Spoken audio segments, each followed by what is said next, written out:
کہتا ہے ناچنے والی سے بھی نفرت نہ کرو، یہ نیک لوگوں میں عیب تلاش کرتے پھرتے ہیں، یہ مولوی یہ کرتے ہیں، یہ تبلیغی یہ کرتے ہیں، یہ حاجی یہ کرتے ہیں، یہ نمازی یہ کرتے ہیں۔ کبھی یوں بھی دیکھا گھر پہ تو کیا کرتا ہے؟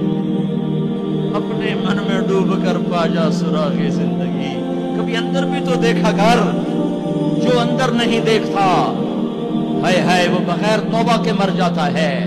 جو اوروں کے عیب دیکھتا پھرتا ہے اس سے توبہ نصیب نہیں ہوتی، جو اوروں کے بارے میں انتا ہو جاتا ہے اللہ اسے اس کے عیب دکھاتا ہے، توبہ کی توفیق دیتا ہے۔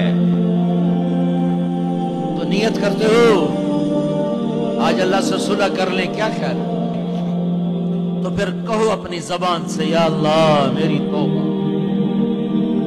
سارے کہو، زور سے کہو یا اللہ میری توبہ، پھر کہو ایک دفعہ سارے آخر تک یا اللہ میری توبہ،